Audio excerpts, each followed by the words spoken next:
80 million tons of plastic is produced each year.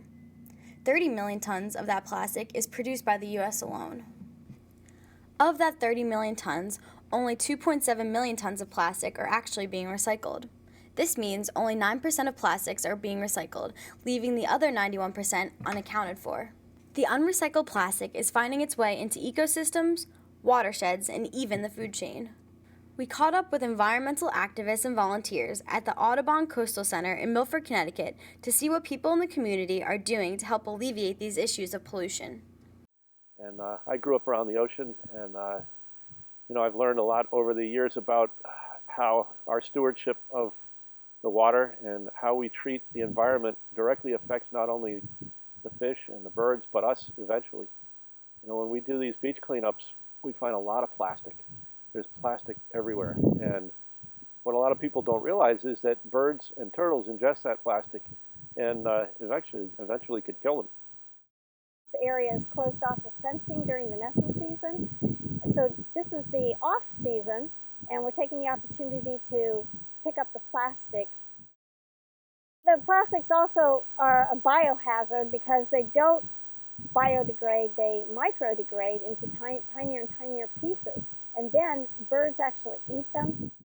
When we're doing a cleanup like this, we're not just cleaning it up so it looks nice. We're doing it because it helps to make our environment more healthy for the birds and turtles and other animals that live in and around it.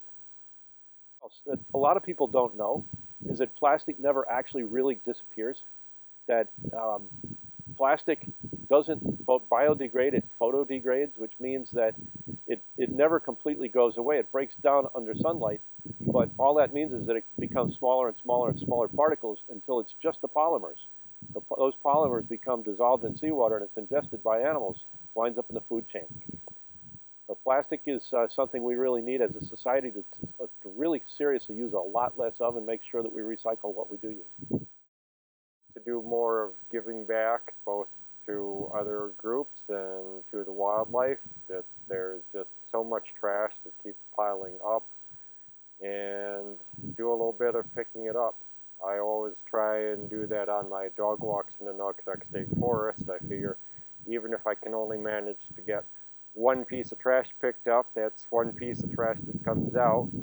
It doesn't take much effort really. It's just a matter of going out and spending a little time cleaning up, and also on the prevention end, not using plastic bags, not using plastic bottles, and if you have to use them, recycle them.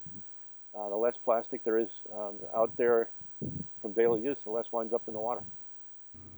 Environmental activists and volunteers gathered at Milford Point to not only restore the cleanliness to the beaches, but to also improve the quality of life of Connecticut's indigenous wildlife, as well as its people. Recycling, reusing, and cleanup events are simple ways people are able to minimize the amounts of plastic that end up in the environment and our communities.